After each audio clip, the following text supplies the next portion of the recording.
बख्शापुर में नाले वारे शाइर फैज़ बख्शापुरी जी 29 वर्षीय कोरोना सबब सादगी सां मल्हाई वई। शाइरनि अदीबन संदसि वज़ार ते चादर चाढ़े गुल निछावर कया।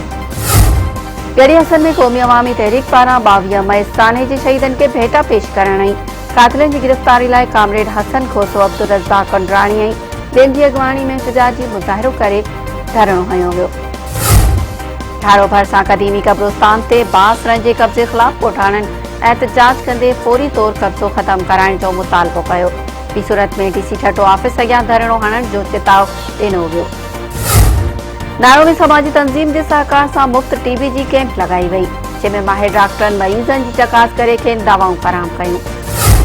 भैया सिटी में कातिलानो हमलो कंदड़ जवाबदारनि जी गिरफ़्तारी लाइ ॻोठ मोहम्मद हसन बिरोही जे रहवासियुनि ग़ुलाम अली बिरोही, मुनीर अहमद ऐं ॿियनि जी अॻवानी में एहतजाजी मुज़ाहिरो करे धरणो हंयो वियो।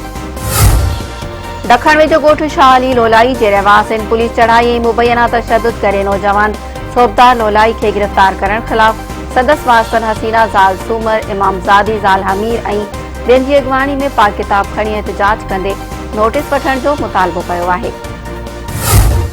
ठंडू जे अलावाला चौक ते तेज़ रफ़्तार ट्रैक्टर जो चिंची रक्षा सां टक्कर।